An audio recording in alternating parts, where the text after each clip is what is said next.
Novel Stream presents A Jug of Sirup by Ambrose Bierce. This narrative begins with the death of its hero. Silas Deemer died on the 16th day of July, 1863, and 2 days later his remains were buried. As he had been personally known to every man, woman, and well-grown child in the village, the funeral, as the local newspaper phrased it, was largely attended. In accordance with a custom of the time and place, the coffin was opened at the graveside and the entire assembly of friends and neighbors filed past, taking a last look at the face of the dead. And then, before the eyes of all, Silas Deemer was put into the ground. Some of the eyes were a trifle dim, but in a general way it may be said that at that interment there was lack of neither observance nor observation. Silas was indubitably dead, and none could have pointed out any ritual delinquency that would have justified him in coming back from the grave. Yet if human testimony is good for anything, and certainly it once put an end to witchcraft in and about Salem, he came back. I forgot to state that the death and burial of Silas Deemer occurred in the little village of Hillbrook, where he had lived for 31 years. He had been what is known in some parts of the Union, which is admittedly a free country, as a merchant. That is to say, he kept a retail shop for the sale of such things as are commonly sold in shops of that character. His honesty had never been questioned, so far as is known, and he was held in high esteem by all. The only thing that could be urged against him by the most censorious was a too close attention to business. It was not urged against him, though many another, who manifested it in no greater degree, was less leniently judged. The business to which Silas was devoted was mostly his own that, possibly, may have made a difference. At the time of Deemer's death nobody could recollect a single day, Sundays excepted, that he had not passed in his store, since he had opened it more than a quarter-century before. His health having been perfect during all that time, he had been unable to discern any validity in whatever may or might have been urged to lure him astray from his counter, and it is related that once when he was summoned to the county seat as a witness in an important law case and did not attend, the lawyer who had the hardihood to move that he be admonished was solemnly informed that the court regarded the proposal with surprise. Judicial surprise being an emotion that attorneys are not commonly ambitious to arouse, the motion was hastily withdrawn, and an agreement with the other side effected as to what Mr. Deemer would have said if he had been there, the other side pushing its advantage to the extreme and making the supposititious testimony distinctly damaging to the interests of its proponents. In brief, it was the general feeling in all that region that Silas Deemer was the one immobile verity of Hillbrook, and that his translation in space would precipitate some dismal public ill or strenuous calamity. Mrs. Deemer and 2 grown daughters occupied the upper rooms of the building, but Silas had never been known to sleep elsewhere than on a cot behind the counter of the store. And there, quite by accident, he was found one night, dying, and passed away just before the time for taking down the shutters. Though speechless, he appeared conscious, and it was thought by those who knew him best that if the end had unfortunately been delayed beyond the usual hour for opening the store, the effect upon him would have been deplorable. Such had been Silas Deemer, such the fixity and invariety of his life and habit, that the village humorist, who had once attended college, was moved to bestow upon him the sobriquet of Old Ibidam, and in the first issue of the local newspaper after the death, to explain without offense that Silas had taken a day off. It was more than a day, but from the record it appears that well within a month Mr. Deemer made it plain that he had not the leisure to be dead. One of Hillbrook's most respected citizens was Alvin Creed, a banker. He lived in the finest house in town, kept a carriage, and was a most estimable man variously. He knew something of the advantages of travel, too, having been frequently in Boston, and once, it was thought, in New York, though he modestly disclaimed that glittering distinction. The matter is mentioned here merely as a contribution to an understanding of Mr. Creed's worth, for either way it is creditable to him, to his intelligence if he had put himself, even temporarily, into contact with metropolitan culture, to his candor if he had not. One pleasant summer evening at about the hour of 10 Mr. Creed, entering at his garden gate, passed up the gravel walk, which looked very white in the moonlight, mounted the stone steps of his fine house, and pausing a moment inserted his latchkey in the door. As he pushed this open, he met his wife, who was crossing the passage from the parlor to the library. She greeted him pleasantly, and pulling the door further back held it for him to enter. Instead he turned, and, looking about his feet in front of the threshold, uttered an exclamation of surprise. "Why, what the devil," he said, "has become of that jug?" "What jug, Alvin?" his wife inquired, not very sympathetically. "A jug of maple syrup. I brought it along from the store and set it down here to open the door." "What the dash? There, Alvin, please don't swear again," said the lady, interrupting.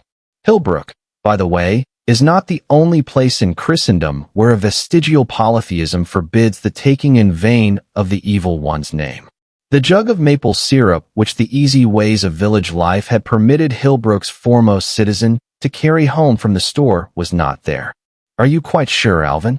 My dear, do you suppose a man does not know when he is carrying a jug? I bought that syrup at Deemer's as I was passing. Deemer himself drew it and lent me the jug, and I dash. The sentence remains to this day unfinished." Mr. Creed staggered into the house, entered the parlor, and dropped into an armchair, trembling in every limb. He had suddenly remembered that Silas Deemer was 3 weeks dead. Mrs. Creed stood by her husband, regarding him with surprise and anxiety. "For heaven's sake," she said, "what ails you?" Mr. Creed's ailment having no obvious relation to the interests of the better land, he did not apparently deem it necessary to expound it on that demand. He said nothing, merely stared. There were long moments of silence broken by nothing but the measured ticking of the clock, which seemed somewhat slower than usual, as if it were civilly granting them an extension of time in which to recover their wits. "Jane, I have gone mad, that is it." He spoke thickly and hurriedly. "You should have told me. You must have observed my symptoms before they became so pronounced that I have observed them myself. I thought I was passing Deemer's store. It was open and lit up, that is what I thought. Of course it is never open now." Silas Deemer stood at his desk behind the counter. "My God, Jane, I saw him as distinctly as I see you. Remembering that you had said you wanted some maple syrup, I went in and bought some. That is all. I bought 2 quarts of maple syrup from Silas Deemer, who is dead and underground, but nevertheless drew that syrup from a cask and handed it to me in a jug. He talked with me, too, rather gravely. I remember, even more so than was his way, but not a word of what he said can I now recall. But I saw him, good Lord. I saw and talked with him, and he is dead. So I thought, but I'm mad. Jane, I'm as crazy as a beetle, and you have kept it from me." This monologue gave the woman time to collect what faculties she had. "Alvin," she said, "you have given no evidence of insanity, believe me. This was undoubtedly an illusion. How should it be anything else? That would be too terrible. But there is no insanity. You are working too hard at the bank. You should not have attended the meeting of directors this evening. Anyone could see that you were ill. I knew something would occur." It may have seemed to him that the prophecy had lagged a bit, awaiting the event, but he said nothing of that, being concerned with his own condition.